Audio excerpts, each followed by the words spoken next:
ayun muna ako. Tingnan niyo po muna ang picture ko. Bago po natin malaman ang ating title. Ayan. Amen. So, handa po ba kayo makinig? Amen and amen. Ayan. Gusto ko yan yung pinipicture na yung picture natin. Ayan.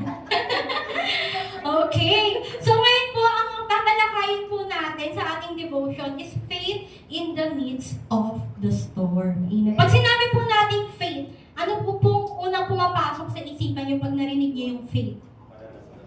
Amen. Pananampalataya. O, may points na agad si Brother Roger. Amen. So, pananampalataya. Amen. Pagtitiwala sa Panginoon in the midst of the storm. So, tayo po, no, kahit sa mundong ito, may season talaga ng tag-araw. May season na tag-ulan or tag-bagyo. Ano po yung season sa Pilipinas sa tag-bagyo? August, 2 points. Ayan. Amen. So, ngayon po kasi iba-iba na yun, no? May climate change na tayo. Pero, sa madaling salita po, dumaraan tayo sa kanya-kanyang season. May season talaga tayo na binabagyo tayo. So, pag sinabi po natin faith in the midst of storm, may season po talaga tayo na dumadaan tayo sa malalakas na bagyo ng pagsubok. Amen. So, ngayon po, handa na po ba ang bawat isa na makinig? Amen. So tayo po ay dumako sa ating pag-uusapan sa Matthew chapter 14, verse 24 to 33. So tayo na po tayo sa verse 24. So dito po, pinanguna na ni Jesus yung kanyang mga alagad, no, na dumako sa kabilang ibayo at siya ay nanatili at nagdasal. So tayo na po tayo sa 24. Ayan, basahin po natin. Samantala, ang bangka ay nasa laot na, ngunit sinasalpok ito ng mga alon dahil pasalungat ito sa hangin. So ito yung mga alagad po, no? So sila ay pinanguna na ni Jesus, no? At ngayon po, nasa bangka sila, ngunit nahihirapan sila, no? Dahil sinasalpok ito ng mga alon dahil pasalungat sa hangin. Next verse po. Ayan, nang madaling araw na ay sumunod sa kanila si Jesus, kasi nga nauna na yung mga alagad, na naglalakad sa ibabaw ng tubig. Verse 26 po, kinilabutan sa takot ang mga alagad nang makita nilang may lumalakad sa ibabaw ng tubig. Multo! Sigaw nila. Amen. So nakita nila si Jesus naglalakad sa ibabaw ng tubig. Verse 27, ngunit nagsalita agad si Jesus at sinabi sa kanila, huwag kayong matakot. Ako ito. Amen. Verse 28, sinabi ni Pedro, Panginoon, kung talagang ikaw nga iyan, papuntahin mo ako diyan sa kinaroroonan mo sa ibabaw ng tubig. Amen. So, ano sinabi ni Jesus? Sumagot siya, halika. Mula sa bangka ay lumakad si Pedro sa ibabaw ng tubig papunta kay Jesus. Next slide po. Ngunit, nang mapansin niya na malakas ang hangin, siya'y natakot at nagsimulang lumubog. Panginoon, sagipin ninyo ako, sigaw niya. Yan, last verse po natin. Agad siyang hinawakan ni Jesus, bakit ka nag-alinlangan? Napakaliit ng iyong pananampalataya. Sabi niya kay Pedro. Next po, next verse.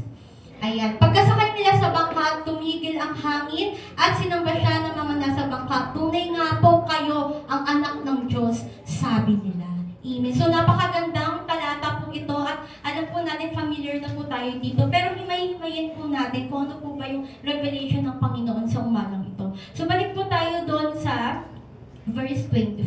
Amen. So tayo po ngayon, no, faith in the midst of the storm. So lahat po tayo dito, no, nakaranas ng bagyo sa buhay. Amen. So sino dito walang pagsubok or walang problema? So amen. So ibig sabihin talaga lahat talagang tinawag ng Panginoon. Kasi lahat may problema, no? So balik po tayo sa verse 14. At verse 24 po, ayan, chapter 14. Ayan. So sabi po dito, samantala ang bangka ay nasa laot na, ngunit sinasalpok ito ng mga alon dahil, dahil pasalungat ito sa hangin. Amen. So kung iisipin po natin, no, yung mga alagad, hirap na hirap sila, no, sa kanilang pagbabangka kasi nga, pasalungat sila sa hangin. So nahihirapan sila kasi nga pasalungat, so malakas, ganyan. So minsan sa buhay din natin, sa ating pagsunod sa Panginoon, parang kahit anong pray po natin, na magawa yung gusto natin, parang ang hirap-hirap. No? Bakit po kaya? Ipag-pray po natin sa Lord, baka pasalungat tayo sa kalooban ng Lord. Amen. So tama po ba yung dinaraanan natin? Tama ba yung nilalakaran po natin? Amen. So may mga pagkakataon or season sa buhay natin na parang ang hirap naman, naniniwala naman ako sa Lord, pero parang bakit ganito yung nangyayari sa buhay ko? So kailangan i-examine natin yung heart natin. Kasama ba natin ang Lord sa paglakad natin sa mundo? So, bakit tayo ganito? Hindi nagbabago yung buhay natin. Baka po kasi pasalungat tayo sa kalooban ng Lord. Amen. Verse 25 po. Ayan, ang sabi po dito, nang madaling araw na isumunod sa kanila si Jesus na naglalakad sa ibabaw ng tubig. Amen. So dito, no, nakita ng mga alagad. At sa 26, kinilabutan sa takot ang mga alagad nang makita nila may lumalakad sa ibabaw ng tubig. Multo. Kasi syempre, no, makakita ka na ng naglalakad sa ibabaw ng tubig. So magugulat ka talaga din. So yung mga alagad, nagulat sila, multo. So natakot sila. Pero ang sinabi sa kanila ni Jesus, nagsalita agad siya sa sinabi sa kanila, huwag kayong matakot.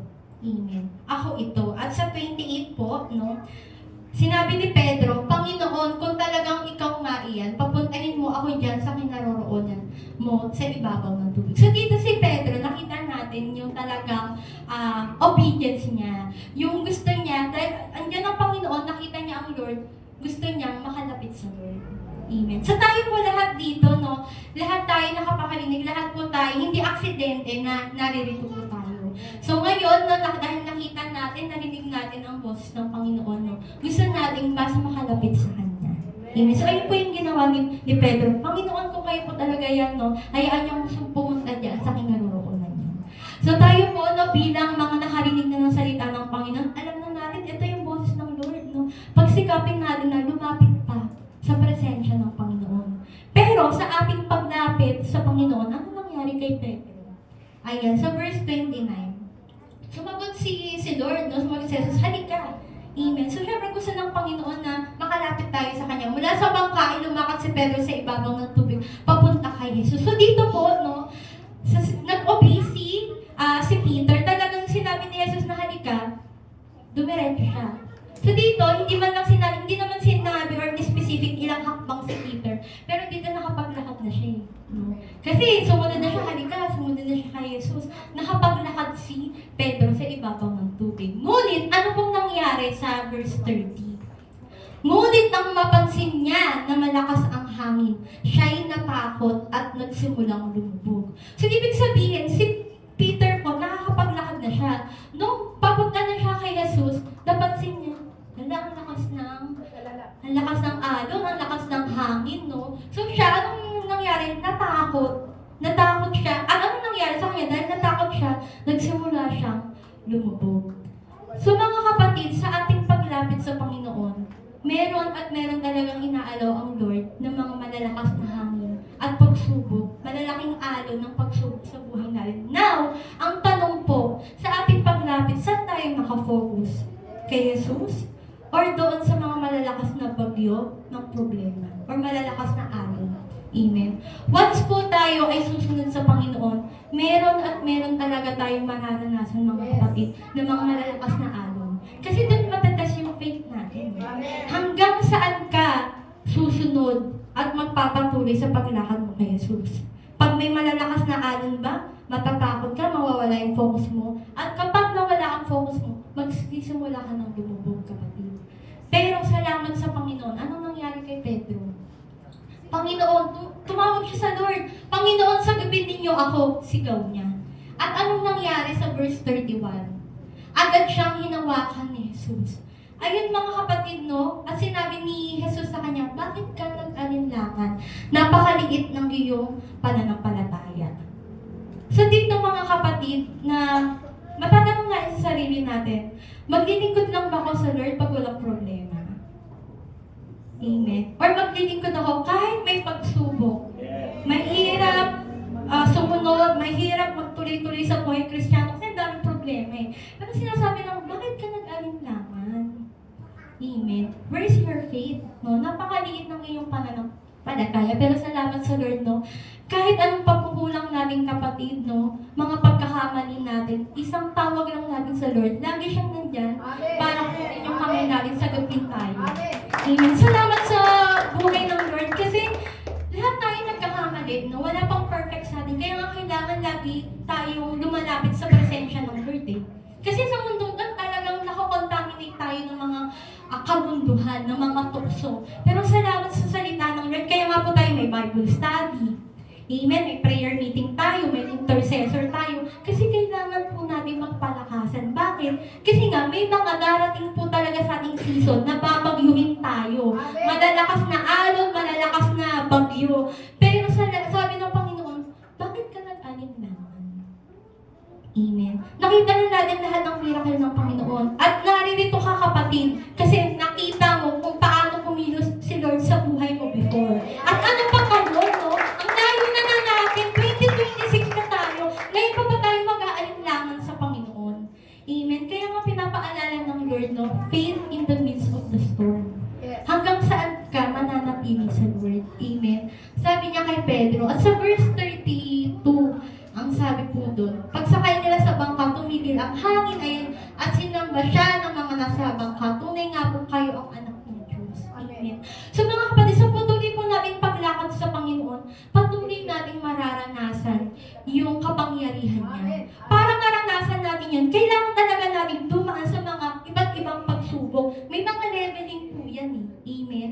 At sabi nga po sa James, no, pinapaalalahanan tayo ng Lord. Sa James po, chapter 1, verse 12. Amen. Ang sabi po doon, ayan. So, punta lang po tayo sa James. Ayan. So, sa 14 verse po natin. Ayan.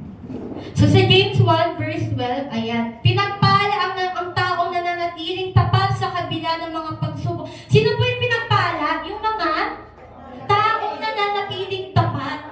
Ibig sabihin, hindi porket may isa kang napagtagumpayan, tapos may pagsubok, okay na. Mananatili. Kailangan po, manatili tayo kasi hindi po matatapos yung mga trials, no, sa buhay natin. Kasi nga po, tinetest yung ating pananampalataya. Amen. So, pinagpala ang taong nanatiling tapat sa kabila ng mga pagsubok. So, sino po mga pinagpala dito? Amen! Talaga naman, palakpakan natin ang Lord, no? So, ngayon po, ang manatiling tapat hanggang wakas ang siyang maniligtas. Kaya talaga nga po, bless na bless tayo kay Tito Kitty. Kasi hanggang dulo, nanatili siyang tapat hanggang wakas, eh, no? Hanggang sa dulo ng kanyang hininga, no? Ginamit pa rin siya ng Lord para itaas ang pangalan ng Panginoon. Amen. So, ayun po, no, manatiling tapat. So, may mga pagsubok po talaga, mga kapatid. May mga kahirapan po talaga. Kasama po yan sa buhay Kristiyano. Sapagkat matapos niyang malampasan ang pagsubok, tatanggap siya ng gantimpala ng buhay. So, ayun naman po pala ang pangako ng Panginoon. Kapag tayo pa ay nanatiling tapat hanggang wakas, talagang meron po yung reward. Amen. Hindi po pwedeng wala kasi kaakibat po yan ng pangako ng Lord. Na pinangako ng Panginoon sa mga umiibig sa Kanya. So, sino po umiibig sa Panginoon? Amen. Amen. At yun nga po, sa last verse po natin, sa James, ayan, verse 2 and 3. So, mga kapatid, magalak kayo kapag kayo dumaranas ng ibang uri na pagsubok. Ano pong gagawin? Magalak. Ha, sister kami, bakit ba ka matutuwa? Ang dami ko mga problema. Sabi ng Lord, magalak. Amen? Iba kasi ang turo ng mundo eh. Kasi sa mundo, pag may problema ka, dapat malungkot ka. Ipapakita mo sa buong madalang people na nagluluksa or talagang mahina ka. Hindi. Ang sabi ng Lord, pag dumadaan po tayo sa pagsubok, magalak. Amen. At ang hanap naman po natin kagalakan na yun sa presensya ng Panginoon. Amen. Dapat ninyong malaman na nagiging matatag ang iyong pananampalataya sa pamamagitan ng mga pagsubok. So, ibig sabihin po talaga, kailangan talaga ng pagsubok. Kasi kung walang pagsubok, hindi matetest yung pananampalataya natin. Kasama po siya talaga. So, faith over fear. So, ibig sabihin, kung may takot ka, kailangan matalo mo yung takot mo ng pananampalataya. Amen. Amen. Kaya kailangan natin hearing and hearing, paulit-ulit na pakikinig ng salita ng Lord. Amen. Kasi kung wala tayong maririnig, hindi tayo magkakaroon ng faith. Wala tayong maririnig. Kaya kailangan natin Bible study. Bible study naman sila ng Bible study. Prayer meeting, prayer sila ng prayer. Ayun po ang kailangan natin para manatili po yung faith natin. Kasi nga may mga pagsubok po tayo. Amen. At ayun nga po, no, ang tanong po natin, no, will you continue to walk in obedience even when the storm is strong? So mga kapatid, so tanongin natin sarili natin, no, pipiliin yung sa kinatang natin, no? Pipiliin ko, purihin ka, pipiliin ko, sumamba, ganyan. So hanggang kailan mo pipiliin na sumamba sa Panginoon? Amen. So kailangan yung commitment natin, mga kapatid. So kahit gaano kalakas yung bagay ng buhay, parang, Lord, grabe, hindi ko na kaya. Kaya ang sabi ng Panginoon, come to me, all you heavenly burden, no? And I will give you rest. So ang Panginoon, lagi naman siya nandyan eh. Kailangan na kahit gaano kalakas yung bagyo. So kahit ako, nakakaranas pa rin po ako ng mga pagsubok sa buhay. Pero, salamat sa Lord, nandun yung joy. Amen. Kahit may pagsubok, nandun yung joy. Kasi ayun yung bigay sa atin ng Lord eh. Ayun yung kaibahan ng believer sa unbelievers eh. Kapag believer kayo, may pagsubok, malayang malas, sumasayaw pa. Oh, ang dami ng problema. No, bakit sila ganun? Saya-saya nila. Ang dami na kami ng problema. May Diyos ako eh. Sumasayaw-sayaw pa, no? Gumaganyan. At ayun nga po, gusto ko lang din po i-testimony, no, sa buhay namin na kami po talagang pamilyang Oloroso ay talagang dumaan po talaga sa matinding storm. Talagang malalaking alon talaga, mga ganyan, no? Malalakas na hangin talaga. Nung kami po ay bago pa po nakakilala sa Panginoon, kami po talaga ay walang makain. Si Mama, nautangan na niya ata buong Golden City, Diamond, ganyan. So kami po ay nag-stop sa pag-aaral. As in, wala po talaga kaming makain. Minsan, si Mama, lalabas siya, mangutang siya, tapos pag bumalik siya, wala siyang nahiraman, matutulog ulit kami. Kaysa naman mararamdaman namin yung gutom, ay, walang nautang si Mama, matutulog na lang kami ulit. So, labas ulit si Mama, maghanap ng mautangan, pag may nakanap siya, tinapay, ay, makakain na kami. So, minsan, pinagkakasya din po namin yung fresca kasi mura yun eh, tuna. Uy, may tuna, hati-hati kami magkakapatid. Eh, malalakas kami kumain, kasi minsan isang beses lang po kami kumain sa isang araw. Hati-hati pa. Kasi talaga pong hirap-hirap po talaga kami. Namumutang si Mama, kila Sis Evelyn, sila, kila Nanay B. Lahat talaga ng ka-churchmate, inutangan na namin. Ganun po talaga yung start namin sa buhay. At kung makikita nyo talaga, hinanap ko talaga yung picture na to. Pagpasensyahan nyo na. Sobrang payat po namin at wala pa po kami talaga sa Panginoon. From darkness talaga. From darkness, si Kyle, ako, payat-payat, ang iitim, di ba? Wala kaming sabon. Pati sabon wala kami. At hindi po kami nakakapag-aral. So kami po, magkakapatid, kami po yan, no? Hindi pa kayo naniniwala, no? Grabe ba yung glow up? So kami po yan, nung magkakapatid, hinanap ko talaga siya sa Facebook. Ayan, so kami ang iitim, walang makain, ganyan. Ibang kwento po yung sa father ko, pag susunod na lang. Ayan, so ayun po kami noon, nasa Lisbon po kami niyan. As in talagang, bago po kami tinawag ng Lord, ayan po yung buhay namin. As in magulo, hanggang sa point po na parang kailangan namin maghiwa-hiwalay magkakapatid kasi nga wala nang pang-aral. So punta ka na sa Samar, sa tita mo, para doon kayo makakain, ikaw dito ka. May ganun na mga plano. Pero salamat sa Lord kasi tinawag kami ng Lord. At nung tinawag kami ng Lord, unti-unti next slide po, unti-unti na po kami kahit papaano. Ayan. Sa next slide po natin, kahit papaano unti-unti na. Kaya pa today yung next slide. Ayan, next slide po. Ayan. So bago po pala yun, no, mga kapatid. So, nung tinawag ako ng Lord, bigla po ako nagkaroon ng sakit. Ang tawag po dun sa sakit ko, ascites. Ang ibig sabihin po ng ascites, abnormal build-up of fluid. So nagkaroon po ng tubig yung tiyan ko. At yung tiyan ko lumaki ng ganyan. So para po akong buntis. Okay? So kaya ng mga pupunta kami sa ospital, buntis ka? Ay hindi po. Malaki lang po yung tiyan ko.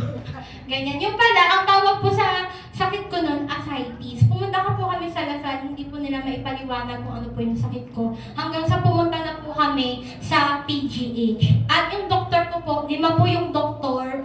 At talaga namang hindi rin nila alam kung ano yung root cause. Amen. At napatanong po ako doon sa Panginoon, no, Lord, nag-o-obey naman ako sa'yo.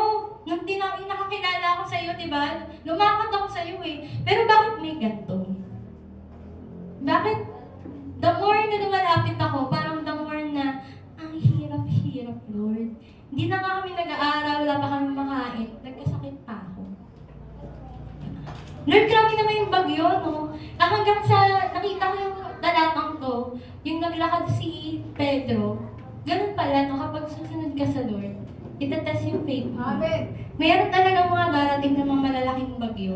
At nagkasakit po ako, pero praise God, nung nagkasakit po ako, mas lumalim po ang aking pananampalataya sa Lord. Amen. At talagang yung 100K po na bill sa ospital, nabayaran po namin na hindi namin alam kung saan namin kinuha. Amen. At salamat sa Lord dahil ginamit po ang DOCGM family no, para palakasin po ang pananampalataya. Amen. So ayun po ang kilos ng Panginoon. At ayun na nga po, ay in-short po, gumaling po ako. No? Sabi nga po ng doktor, follow-up check-up, CT scan po ang kailangan. 12K yun. Eh wala po kaming 12K noon. So prayer. Hanggang ngayon okay naman po yung chat ko. Hindi ko 12, 18, 11 pa po yun. Okay naman, di ba ako nagpa-check up ulit? Prayer po talaga, amen. At hanggang sa ganun po, dumaan kami sa pagsubok. Nagpa-follow po kami magkakapatid. May mga bagyo at alon po. At hanggang sa next day po, no, yan, medyo tumataba na kami, pumuputi na, may sabon na. Ganyan. So siguro medyo konti pa, medyo payat pa siya, ganyan. So, yes, hanggang next day po, medyo umaayos na po, yan, sumusunod na po kami. Dumadami na yung rubber cards.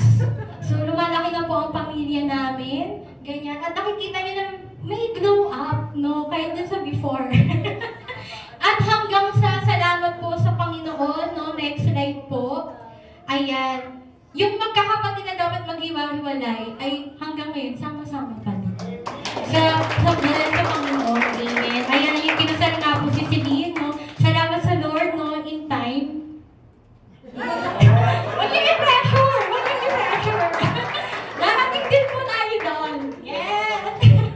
At syempre, last slide na po, no, dahil ko na po sinasabi dito. At yan, after, as for me and my house, we will serve the Lord. Amen. Amen. So before po, ganun po ang buhay, no? Nang wala sa Panginoon. Pero yes, may mga bagyo, malalakas na alon, pero kapag nanatili po tayong tapat hanggang wakas, no? Makikita natin yung glow up eh. Makikita po talaga ng iba talaga kapag nasa Lord. Yes, mahirap. May mga pagsubok, hindi naman po instant yan eh. Hindi yung pagka-Christian, mananalang ka, okay na buhay mo. Hindi po ganun. At hanggang ngayon, may mga trials po talaga kaming nararanasan din. At ako rin personally, may nararanasan din po ang trials. Pero, ayun nga po, sa last slide po natin, ang tanong po natin dyan, ayan, keep walking in faith. Yan, kapatid, dala-diretso lang po tayo sa lakad natin sa Panginoon. Kahit malalakas po yung bagyo, tuloy-tuloy lang. Because, anong sabi? With God, the storm will pass. Lilipas yan, mga kapatid, di yan habang buhay. Will pass, and the blessing will be worth it. So, i-claim natin yan, mga kapatid, worth it, no, mga nanatili sa Panginoon, and proven and tested yan, mga kapatid. Pag nanatili ka sa Panginoon, overflow blessing ang marireceive mo. Yan lamang po, mga kapatid, to God be all the glory. Grabing kabutihan na ginawa ni Lord sa buhay ko.